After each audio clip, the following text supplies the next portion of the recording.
J'ai lu ce matin encore une fois un propos extrêmement banal et courant chez nos contemporains qui consiste à dire que moi j'ai pas d'enfants parce que j'ai pas d'argent, donc j'ai pas les moyens, donc il n'est pas question d'avoir des enfants, ou la natalité a baissé dans notre pays parce que c'est la crise et que patati patata, vous comprenez, c'est très difficile. Donc moi, comme j'ai pas d'argent, comme on n'a pas d'argent, comme on a une crise économique, on n'aura pas d'enfants. Et c'est un exemple manifeste de l'inversion de la pensée des contemporains qui finalement les conduit à cette disparition, à ce suicide. Je vais vous expliquer pourquoi cette pensée est totalement fausse et exactement le contraire de ce qu'il faudrait.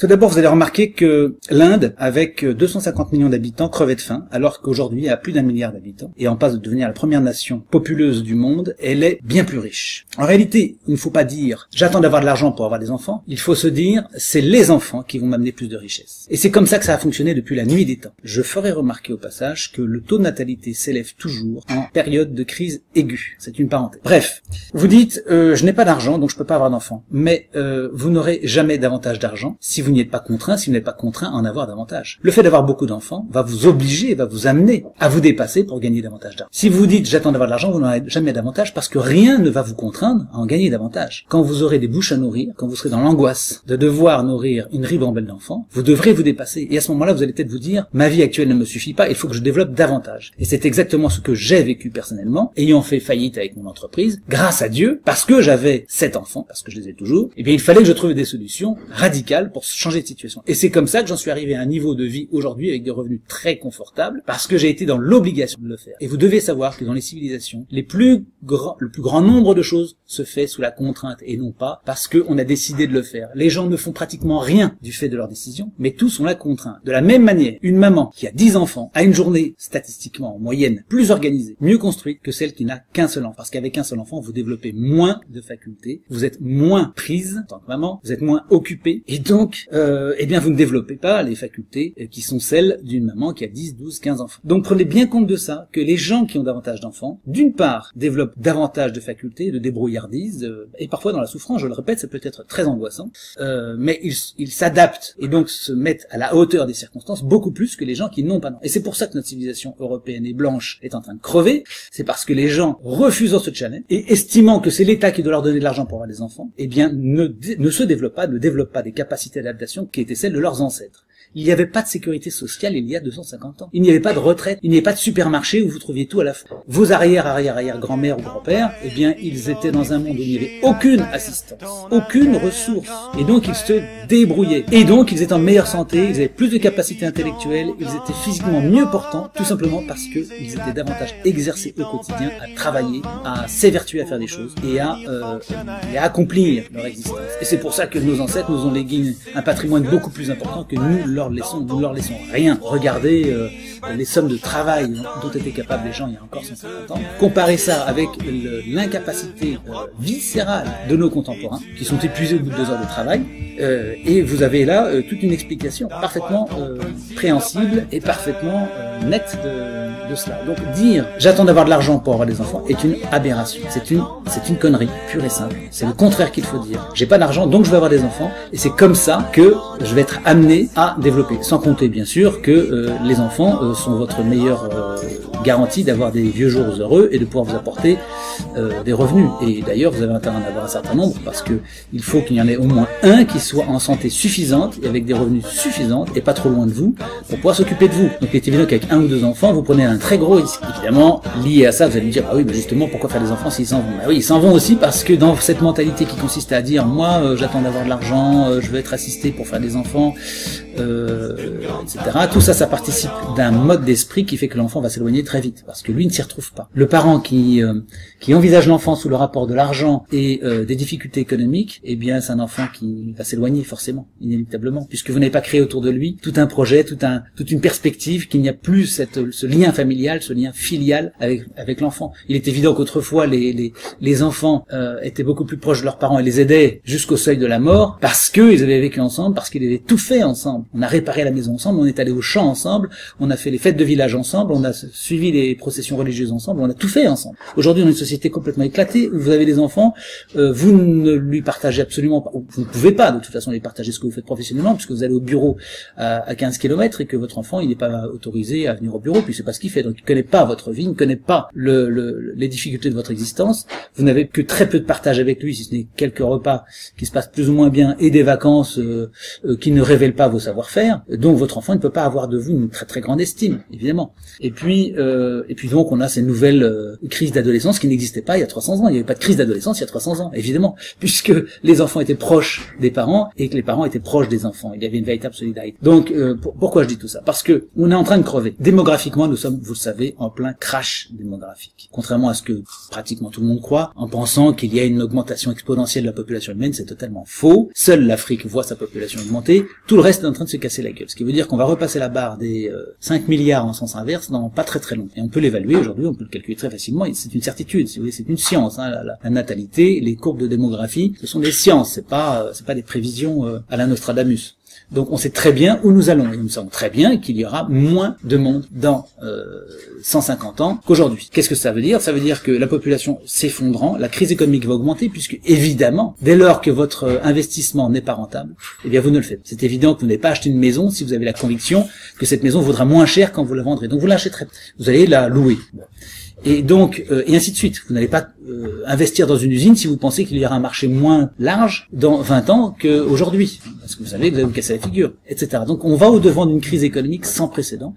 Et les Européens sont très certainement ramenés à l'état de tiers-monde, tandis que ceux qui ont des enfants vont eux se développer. Si vous regardez bien les choses, la France a été une nation puissante à une époque où elle avait plus de population que toute l'Afrique réunie. Donc regardez comment c'est. Regardez les courbes de démographie et vous verrez. Vous verrez que la France en 1900 c'était une puissante nation parce qu'elle avait une natalité qui a été sabrée par la guerre 14-18 et ensuite par tout le modernisme, l'avortement, toutes les modes, l'homosexualité et toutes les modes qui consistent à dépeupler une nation et qui évidemment ne sont pas dus au hasard, parce qu'évidemment il y a une volonté au niveau mondial d'organiser la dénatalité et de faire tout ça. Donc tout ce que vous voyez comme phénomène de société lié à ça, c'est évidemment dans cette perspective, il y a un plan qui consiste à faire baisser la population mondiale parce qu'il y a toujours ce fantasme d'une explosion exponentielle de la natalité qui est fausse, c'est le contraire. On va avoir un gros problème, un crash démographique, et cela, l'Abescouillance, fameux démographe, l'a annoncé il y a déjà plus de 30 ans.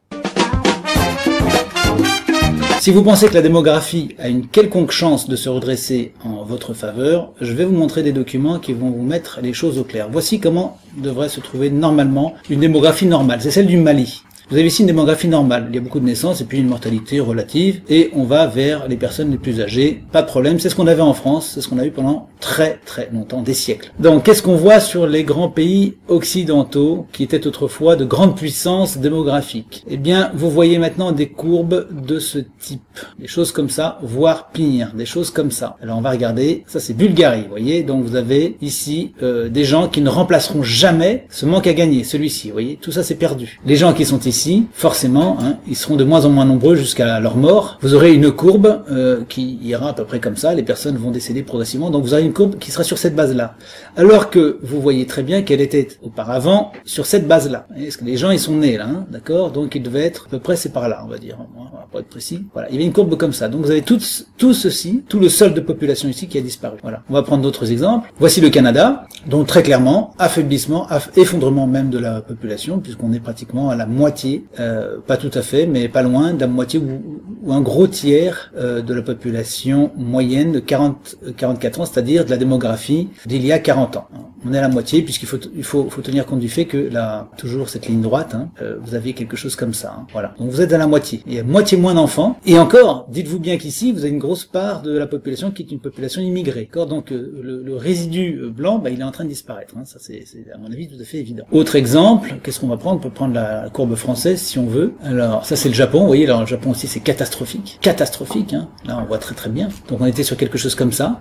Et là, alors il y a eu les guerres mondiales. Il y a la guerre là. Fin de la guerre mondiale ici, épouvantable. Donc là effectivement les bombardements américains ont fait leur travail, tout à fait net. Donc là vous avez un baby boom qui se produit. Ça c'est guerre. Donc les générations d'avant, vous voyez, il y avait cette natalité là, guerre, et puis ensuite baby boom là, et après donc les années 70, 80, 90, 2000. Voilà. Aujourd'hui les Japonais ils en sont à ça. Donc leur prochain graphe il sera ici. Et là vous aurez à nouveau défauts, des trous relatifs, enfin vous aurez l'habituelle silhouette de la courbe, mais elle sera sur cette base-là.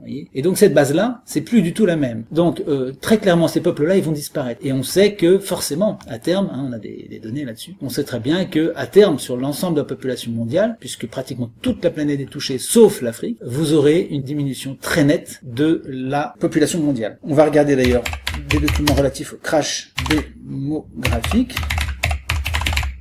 Voilà ce qu'on va avoir par exemple en Russie. Vous allez avoir une chute. Vous allez avoir ici sur la planète Terre, vous avez donc on va consulter ça, en milliards. Donc on avait jusqu'ici, jusqu'à l'an 2000 après le Christ. Donc ça c'était avant. Après, ça c'est supposé parce qu'on a très peu de données là-dessus. Mais on a ici un pic qui monte à 6 milliards. Très bien. Sauf que après, vous allez voir que avec la dénatalité, on va avoir quelque chose comme ça. Le crash démographique, donc c'est quelqu'un qui découvre ce qui va se passer. Les chiffres sont stupéfiants. Alors que la courbe globale de la montée de la population de la Terre est exponentielle, soi-disant, en tout cas c'est ce qu'on nous a dit jusqu'ici, la Russie perd chaque année 500 000 habitants par le simple jeu du non-renouvellement des générations et par le vieillissement de la population féminine qui n'est plus en état de créer. Voilà, ça c'est le crash démographique russe. Mais ce n'est pas que la Russie. Vous allez voir ça sur l'ensemble de la population occidentale. Il va falloir se méfier évidemment de ce que raconte Wikipédia et le gouvernement, parce que le gouvernement va vous dire que la natalité se porte très bien et ça justifie donc moins de mesures fiscales en faveur des familles, mais la réalité est très différente de ce que raconte le gouvernement. Donc ça, faut être très prudent sur les chiffres qu'on vous sort, parce que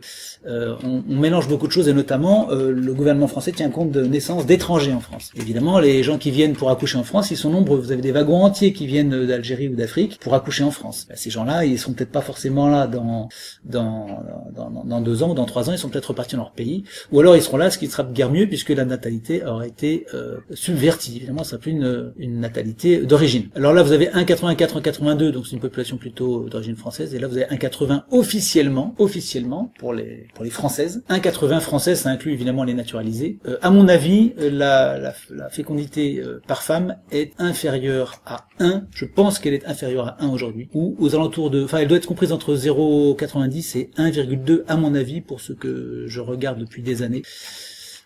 Mais de toute façon, en dessous de 2, il n'y a pas de renouvellement, puisqu'il faut qu'une femme ait au moins 2 enfants pour renouveler ne serait-ce que son couple. En dessous de 2, c'est le suicide. Hein. Il y a moins de gens. Voilà. Ajoutez à ça qu'il y a des accidents, il y a du travail, l'empoisonnement public, et les suicides, et tout ce que vous voulez. Vous avez ce qui arrive à notre société. Bien, donc voilà, je conclue en vous disant que cette idée qu'il faut avoir de l'argent pour avoir des enfants est une idée fausse, c'est l'idée typique. D'ailleurs, il faut quand même que je dise une chose là-dessus. J'ai passé dessus assez rapidement, mais nos ancêtres ne recevaient pas un seul centime, et ils ne se disaient pas, j'attends d'avoir des sous de l'État pour avoir des enfants. En réalité, on a tellement été pris en charge par la société, tellement été aidés, tellement été assistés, et je ne jette la pierre à personne, ça a été notre cas tous, on a tous grandi dans cet état d'esprit, que maintenant on considère qu'il faut avoir reçu quelque chose de l'État pour avoir des enfants. Ce qui veut dire qu'en réalité, on a des enfants uniquement parce que l'État nous en donne les moyens. Mais c'est une abomination, c'est absolument invraisemblable. Depuis quand est-ce que les gens doivent attendre l'autorisation ou le pourboire de l'État pour avoir des enfants? C'est une aberration. Et cette pensée mortifère et inversée, c'est cela qui va vous tuer. Vous allez crever, vous allez disparaître. Vous voyez, hein, moi je produis souvent ce petit graphique, enfin ce petit calcul sous tableau Excel que j'ai fait, que je présente régulièrement. Je l'ai fait un beau jour que quelqu'un venait m'agacer sur cette histoire-là, et je lui disais, mais vous savez, de toute façon, c'est les gens comme moi qui vont gagner la guerre. Parce que moi, avec 7 enfants, à supposer que chacun de mes enfants et les enfants de mes enfants aient en moyenne seulement 3 enfants, eh bien dans 500 ans, j'aurai 8 milliards de descendants. Pendant que vous, Français moyens, avec votre taux de natalité moyen, qui est ce qu'il est, c'est-à-dire peut-être dans le meilleur des cas 1,2, eh bien vous serez dans 500 ans aux alentours de 63, 64 enfants. Vous aurez 64 enfants dans 500 ans. J'en aurai 8 milliards. Bon, alors vous allez peut-être me dire que je suis complètement fou et qu'en réalité mes taux sont complètement bidons et que vous préférez retenir un taux beaucoup plus officiel, un taux s'approchant de 1,8. Eh bien 1,8, vous voyez le résultat, hein, vous avez ici donc une famille de 2 enfants, vous démarrez à 2 enfants, puis ensuite vous avez un taux de 1,8. Alors maintenant on va prendre autre chose, vous voyez, on va prendre le taux de fécondité d'autres pays.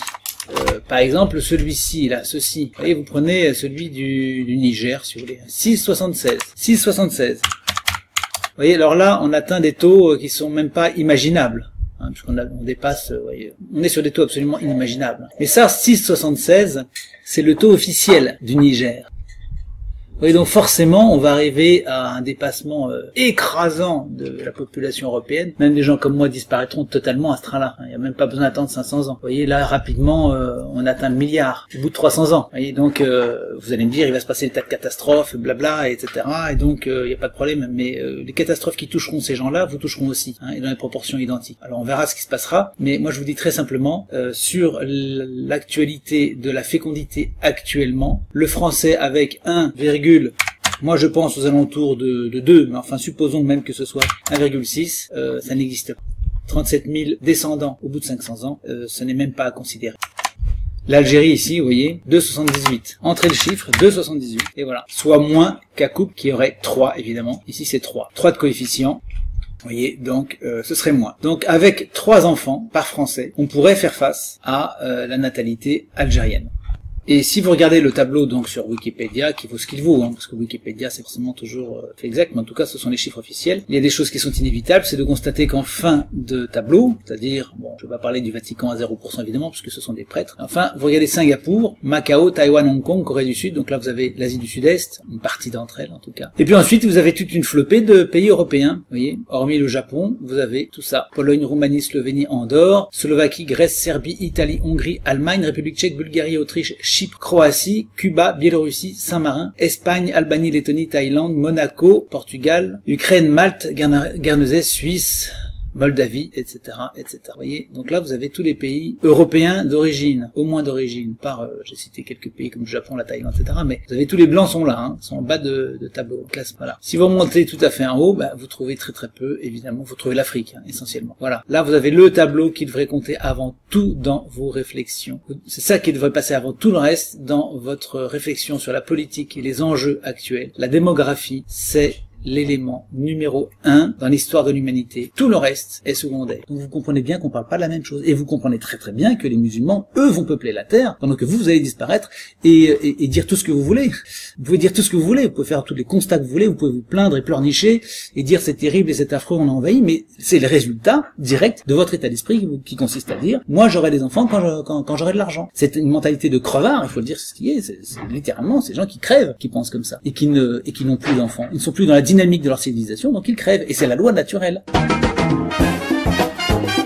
On n'a pas d'enfants, donc on disparaît. Et on peut faire tous les discours qu'on veut sur ce sujet, ça reviendra toujours au même. Et quand vous dites, tel musulman prend en plus des allocations familiales avec 8 ou 10 enfants, mais moi je vous dis, il a doublement raison. Non seulement il fait des enfants, donc il assure sa survie et son avenir, et l'avenir de sa race et de ses pensées, mais en plus il prend de l'argent pour ça. Donc vous êtes 2 fois en tort, et il a 2 fois raison. C'est clair et net. C'est vous qui êtes en tort, c'est vous qui vous plantez, et c'est eux qui ont raison. Après, vous voyez des publications de ce genre, vous voyez, attention, ça va péter. Il y a des gens qui croient que les choses vont changer, ça va péter, mais c'est trop tard. C'est trop tard, vous n'êtes plus le nombre suffisant. C'est de la submersion maintenant. Vous pouvez toujours vous mettre en colère et jouer les cocottes. Ça ne changera rien. C'est pas parce que vous allez faire semblant de vous battre que ça va changer quoi que ce soit à la donnée majeure qui est un problème de démographie. Donc tout ça c'est du pipeau, c'est de la déclaration d'intention, c'est du moi je suis pas content donc je vais me battre. Tout ça c'est bidon. Là vous avez quelqu'un qui vous dit je suis un homme hétéro, blanc, français de souche, la cinquantaine, catholique, de droite, souverainiste, conservateur, très conservateur avec il faut de libéralisme, contre l'immigration, contre l'islamisation de la France, contre l'UE, pour des frontières, pour l'identité, et je vous emmerde. Oui mais cher monsieur, vous êtes cuit, vous êtes mort, vous allez disparaître. Combien avez-vous d'enfants? Combien avez-vous d'enfants? Vous êtes cuit, vous pouvez peut-être emmerder le monde, mais c'est le monde qui va vous emmerder dans pas très longtemps. Vous allez disparaître, corps et biens. Voilà, et puis après ça, vous avez toutes sortes de gens qui vont parler de référendum, de blabla, de ceci, de mesures à prendre, de politique, etc. Alors que oui, d'ailleurs, c'est très amusant cette image, parce que vous voyez quoi derrière? Des personnes âgées. Tous ces gens-là, dans 25 ans, ils sont plus là. Donc on est en train d'avoir des politiques qui font semblant de se battre pour des causes qui sont de toute façon totalement ridicules, des choses, des mesurettes totalement débiles. Poinignan lui-même, il a pris un coup de vieux. Tout ça, c'est cuit. Ce n'est pas tout ce qu'on vous propose comme solution techniquement caduque. C'est déjà beaucoup trop tard. Si on parle de la Chine, par exemple, la Chine qui vient d'annuler la limitation des naissances, parce qu'avant il était interdit d'avoir plus d'un seul enfant en Chine, elle vient de l'annuler, eh bien c'est trop tard pour la Chine. La Chine ne va pas redresser sa démographie, elle va se retrouver avec une population beaucoup plus faible qu'elle n'a, et elle va avoir d'énormes problèmes. Vous allez me dire, oh oui, mais ça tombe bien, parce qu'en Chine ils sont beaucoup trop nombreux. Ça veut dire que vous ne connaissez absolument pas la Chine, parce que la Chine elle est vide. La Chine c'est un ensemble absolument immense géographique, qui est sous-peuplé. Il y a pratiquement personne en Chine. Il y a simplement du monde le long des côtes. Donc ce que vous ne comprenez pas, c'est que la planète est très loin d'être encore peuplée et que la population actuelle va aller décrescendo très rapidement. Commentons la pyramide des âges chinoise. Voilà ce que vous avez en Chine. Regardez bien. Vous avez dans les années 2000 des naissances à concurrence de ceci. La politique de l'enfant unique a fait son effet, ses ravages. Cette population qui est là va vieillir, donc va ici vers 2050, elle sera là, d'accord, ici. Et vous aurez une population sur cette base-là. Et encore, c'est très optimiste parce que ça veut dire qu'en 2050, il y aura autant de naissances que maintenant. Alors il est possible que les choses repartent un petit peu à la hausse depuis l'abolition de l'obligation d'avoir un seul enfant, c'est-à-dire la politique de l'enfant unique qui a été une catastrophe démographique en Chine. Mais il est clair en tout cas que cette population que vous avez là n'existera plus en 2050. Une population âgée qui sera ici, qui sera âgée, qui sera improductive, qui n'aura plus d'enfants. Donc la Chine va se retrouver avec cette base-là. Et donc vous aurez, je vais vous refaire le petit dessin, vous aurez une pyramide des âges, ça, voilà. Et donc vous aurez la moitié de la population qui aura disparu. Il faut comprendre ça. Alors que font les élites qui nous gouvernent? Eh bien évidemment, ils vont vous dire il faut accueillir du migrant parce qu'ils veulent une submersion, ils veulent remplacer votre vieille civilisation par la leur. Et vous voyez toujours les mêmes depuis 40 ans, c'est pas pour rien que vous voyez les mêmes personnages. Ils sont placés là par une élite pour opérer cette submersion et remplacer ce vieux peuple, cette vieille civilisation chrétienne, pour dire les choses clairement, parce que c'est bien ça qui est conducteur, par une population d'immigration qui sera beaucoup plus facile à contrôler puisqu'elle sera pauvre, qu'elle a très peu de bagages intellectuels et techniques, donc elle ne va pas remplacer évidemment les ingénieurs européens, ni les avocats, ni les enseignants, voilà, la population va disparaître, va être remplacée par une population beaucoup plus docile, facile à coller. C'est exactement ce qu'ils veulent, c'est leur but. Alors là, vous avez aussi, c'est très amusant, vous avez une interview de Jean-Marie Le Pen, et écoutez bien ce que va dire la journaliste, donc BFM TV, la télévision, c'est le système, c'est les gens qui sont placés là, et écoutez bien ce qu'elle dit. De sauver le pays de ce qui le menace et qui est une submersion, c'est-à-dire qu'on devienne minoritaire dans notre propre pays. Et c'est l'évidence. En quoi c'est un problème? En quoi c'est un problème? En quoi c'est un problème, dit cette fille, c'est pas un problème, vous voyez, donc si vous n'avez pris que vous allez disparaître et que c'est programmé, et alors le plus extraordinaire c'est que vous vous plaignez que les musulmans prennent des allocations familiales, le plus extraordinaire c'est que c'est vous qui payez pour votre propre remplacement, parce que c'est pas seulement grand remplacement, c'est l'auto-grand remplacement, c'est vous qui financez ce grand remplacement, c'est pas eux, c'est pas la journaliste que vous avez là, elle ne fait que relayer, c'est payé avec vos impôts, c'est vous qui payez, parce que vous êtes les financiers de ce grand remplacement et de votre autodestruction. Alors il faut quand même répondre à cette journaliste là qui nous dit quel est le problème de la submersion? Bah oui, quel est le problème? Quel serait le problème de la disparition du peuple malien, des Africains au Mali? Si tous les Noirs disparaissaient du Mali, quel serait le problème? Quel serait le problème si tous les Tibétains disparaissaient du Tibet, comme c'est le cas actuellement, puisqu'ils sont maintenant minoritaires devant les Chinois? Quel est le problème pour l'éradication complète d'une population? La submersion d'un peuple par un autre, c'est pas un problème pour cette journaliste. Vous entendez bien ce qu'elle vous dit. Elle a bien exprimé là ce que lui demandent ses patrons, la logique dans laquelle elle est, ce qu'elle a entendu à l'école de journalisme, ce qu'on lui répète du matin, ce qu'elle lit dans tous les journaux d'occupation, dans toute la presse d'occupation. Quel est le problème? Pourquoi le blanc ne disparaîtrait pas? C'est pas un problème. Et si vous leur dites, mais quel serait le problème alors si toute la population d'Israël disparaissait? Alors là, là vous auriez des envolées. Si vous disiez, bah oui, moi je vois pas le problème de l'éradication de la population du Mali, là vous auriez des levées de boucliers. Mais ils vous ont bien dit en attendant que vous, si vous disparaissiez, c'était pas un problème. Donc vous n'avez qu'une seule chose à faire en réalité, c'est réagir à ça et de retrouver une natalité décente. Il suffirait qu'il y ait quelques centaines de milliers de Français pour retrouver une vraie natalité en quelques années, pour peut-être modifier un petit peu les choses sur le long terme. Vous avez des remarques comme ça, il y a bien assez de naissances vu la crise économique, vous voyez. Cet état d'esprit est très très répandu. Voilà, et là on se plaint, on dit bah oui, par contre bon nombre d'étrangers viennent accoucher en France et hop, merci. Les gens ne peuvent pas faire grève et avoir l'esprit à procréer. En effet, oui, ça c'est sûr, c'est pas le même état d'esprit. Toutes ces musulmanes ne font que pondre, alors vous m'étonnez, voilà encore quelqu'un qui se plaint là. Ah oui, et voilà. Et vous madame, avez-vous pondu comme vous dites? Combien avez-vous d'enfants? Et combien de personnes seront là pour vous assister dans votre vieil âge? Combien d'enfants avez-vous? Combien de petits-enfants avez-vous? De quoi vous plaignez-vous au juste? Avez-vous fait ce qu'il fallait pour éviter que vous soyez submergés? Voilà la question que je vous pose, moi. Le nombre de Français qui dorment dans les rues sont de plus en plus nombreux. Comment peuvent-ils envisager de faire des enfants? Et voilà. Toujours pareil, toujours la même mentalité. Mais ces gens oublient que leurs ancêtres ont été beaucoup plus pauvres qu'eux, et beaucoup plus pauvres même que ces Français qui sont dans la rue, et pourtant ils ont eu des enfants. Donc vous voyez, ça c'est encore toujours cette histoire, je n'ai pas d'enfants parce que j'ai pas d'argent. Et cette mentalité-là, qui est la mentalité suicidaire, et ça révèle une très profonde maladie de la France en général, des Français en général, c'est pas la France, c'est la République française, c'est une très profonde maladie. Qu'est-ce qu'elle dit cette maladie? Elle dit qu'il y a vraiment un déséquilibre absolument sur tous les plans, on ramène tout, au lieu d'avoir des valeurs qui sont des valeurs axées sur la vie, on est dans le constat, dans la peur pleurnicherie. Vous voyez, alors évidemment quelqu'un va me dire, oui mais moi mon mari il est violent, je veux pas avoir un enfant avec lui, mais c'est la même chose, c'est le même logiciel. C'est le logiciel de la désespérance sociale, de la démolition générale et du refus de la vie en général. Tout ça c'est le même logiciel. Il faut comprendre que quand on ne veut plus d'enfants et quand on se justifie de ne pas avoir des enfants avec des arguments de ce genre, eh bien vous êtes dans le même logiciel que celui qui consiste à taper son épouse ou à maltraiter les enfants, et voilà, et toute cette société de la désespérance qui n'est plus dans l'espérance, dans la joie de vivre, de travailler, et tels que les Français ont été pendant des siècles. Ils étaient salués jusqu'à Frédéric II qui trouvait les Français heureux de vivre et travailleurs. Et bien aujourd'hui on n'a plus des Français heureux de vivre et travailleurs, ils sont dans un autre logiciel de la désespérance, de la pleurnicherie et de si ça avait pu, si ça pouvait, et si, au lieu de faire les choses. Je ne suis évidemment pas en train de dire qu'une femme qui est battue doit accepter d'avoir des enfants avec son mari, hein, c'est pas du tout le cas. Ce que je suis en train de vous dire, c'est que la violence conjugale, l'alcoolisme ou le chômage ou tous ces maux que nous vivons et qui empêchent effectivement et raisonnablement d'avoir des enfants appartiennent à un même ensemble de civilisations qui fait dire aux gens j'aurai pas d'enfants tant que j'aurai pas d'argent. C'est la même, j'appelle ça un logiciel, mais si vous voulez, c'est un peu la même civilisation. C'est une civilisation morbide, voilà. Et par conséquent, évidemment, une femme qui est dans une relation épouvantable avec son mari, eh bien, elle n'a pas envie d'avoir d'enfant. Mais pourquoi est-ce qu'elle est dans cette relation avec son mari? Parce que son mari est tourneboulé, il est profondément malade et imprégné par cette société, qui est une société de l'agression, du refus de la vie, du refus du travail bien fait. Quand on a le goût de la chose, bien faite, de l'honnêteté, de tout ce que vous voulez, si vous voulez. C'est une telle démolition générale de la justice, de la santé, de l'éducation, de tout ce que vous avez, de l'économie, de la politique, de tout ce qui vous entoure a été ravagé. Il n'en reste que des valeurs fausses, dévoyées, desquelles il résulte nécessairement que la natalité s'effondre. Donc il faut avoir un certain cran, en effet, pour essayer d'avoir des enfants dans cette société-là. Et il faut vous dire qu'en ayant des enfants, vous allez changer la société. En ayant des enfants auxquels vous transmettrez de bonnes valeurs et pas seulement du constat désespéré parce que vous allez les rendre fous, en leur donnant de bonnes valeurs, de l'énergie, de l'imagination, vous êtes à même, vous, avec votre famille, avec vos 2, 3, 4 enfants, de changer la face du monde face à des millions de gens qui sont dans la désespérance.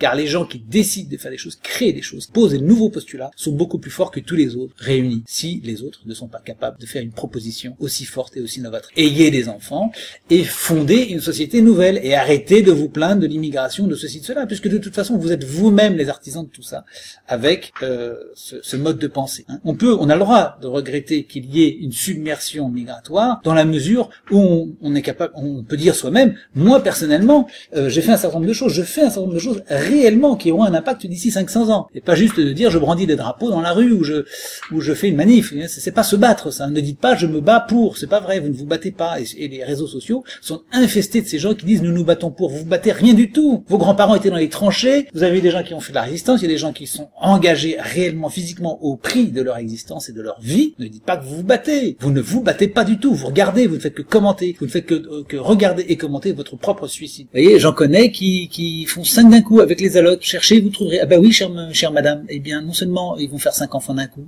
mais en plus ces allocs, c'est vous qui allez les payer. Que ça vous plaise ou non. Et si vous avez encore cette dame, a-t-on encore les moyens? C'est qu'on paye tout plein pot, nous, parce qu'évidemment, ses ancêtres, ils payaient pas, si vous voulez, ils étaient tous milliardaires, hein. Y a pas de problème. Donc c'est nous seulement qui sommes les pauvres. Voilà. Mais ça, c'est oublier que la France a vécu des siècles et des siècles dans la pauvreté, et que ces gens-là avaient quand même des enfants. Je tiens à vous dire que vos ancêtres ont vécu des choses beaucoup plus dures que ce que vous vivez. Ils ont eu des enfants, ils en avaient 8 ou 10, pas si longtemps. Quand vous allez en Italie aujourd'hui avec 4 enfants, on vous regarde comme des martiens, parce qu'en Italie, qui a eu pourtant si longtemps, jusque dans les années 70, un grand nombre d'enfants par famille, aujourd'hui avec plus de 1 ou 2 enfants, on vous regarde comme un martien. C'est une aberration.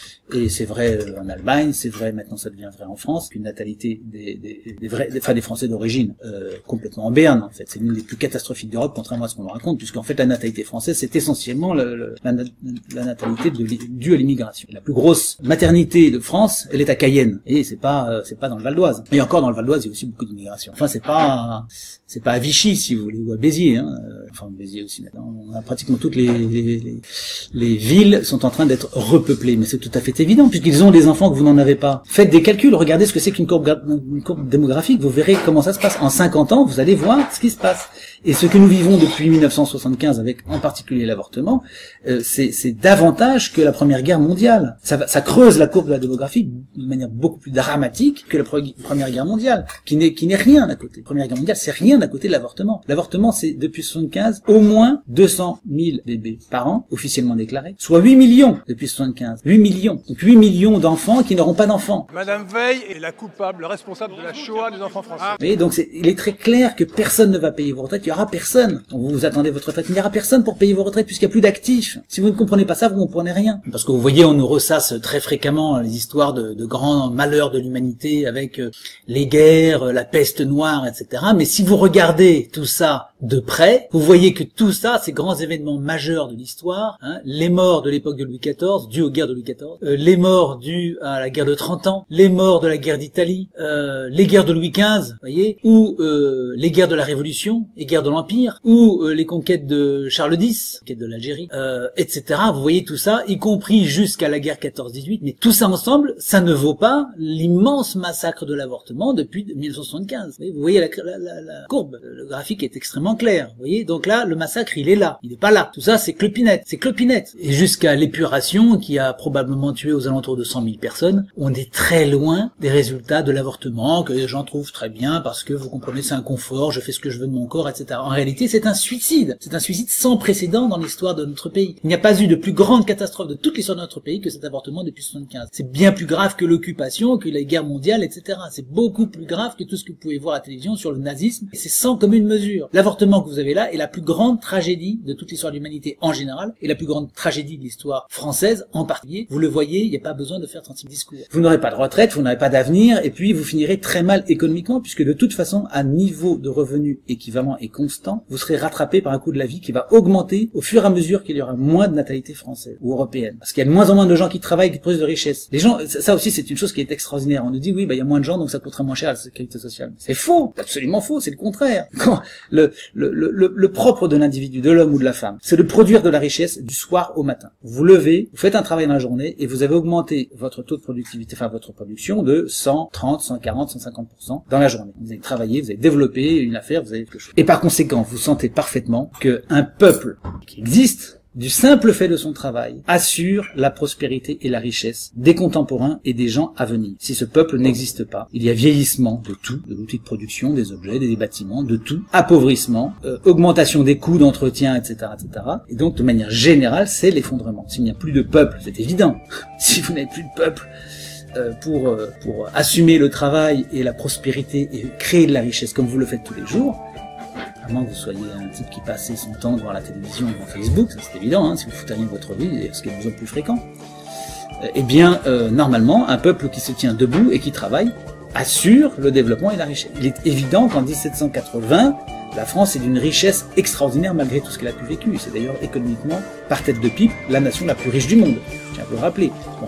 Mais elle était populeuse. C'était la première démographie d'Europe. Les Anglais avaient beaucoup moins d'enfants que nous. Eh bien, vous voyez bien que 200 ans après la Révolution française, il y a d'autres paramètres qui rentrent en jeu aussi, entre autres, a fait chuter la natalité, du fait de la désespérance, de l'absence des valeurs et de l'assassinat de Dieu en général, du fait de cet effondrement-là, les Français ont commencé à avoir beaucoup moins d'enfants, et on en est à la situation où nous en sommes aujourd'hui, où il n'y a plus de vivants, pour ainsi dire. Vous traversez des villes, elles sont vides, les magasins sont fermés. Et comme dans les pays de l'Est il y a 30 ans, vous traversez la France aujourd'hui, il n'y a plus rien, et bien tout ça c'est à cause essentiellement, au premier chef, pas seulement des taxes, mais de la chute de la natalité. Il n'y a plus de monde. Et d'ailleurs, s'il y avait une natalité suffisamment vigoureuse, il y aurait moins de taxes, évidemment, puisque d'abord il y a une pression beaucoup plus forte sur les législateurs, mais il y aurait aussi une taxe qui serait davantage répartie, et donc ce problème serait beaucoup moins fort. Donc, moins on a d'enfants, plus les taxes vont être élevées, plus les coûts vont être importants. Ne comptez pas que les politiques décident de démissionner, ne comptez pas dessus, ils vont rester là jusqu'au bout, ils continueront à se faire payer jusqu'au dernier, c'est-à-dire quand vous serez dans votre tombe, eux, ils continueront à être payés sur votre dos, sur celui de vos descendants. Bref, je vous le dis, ce qui consiste à dire j'ai des enfants en fonction des revenus, de mes revenus, est une erreur, et une inversion, et une trahison de votre nation à dimension historique. Jamais, jamais, jamais les peuples n'ont dit ça. Et cette manière de penser est une inversion et le surferment de la dissolution complète d'une nation.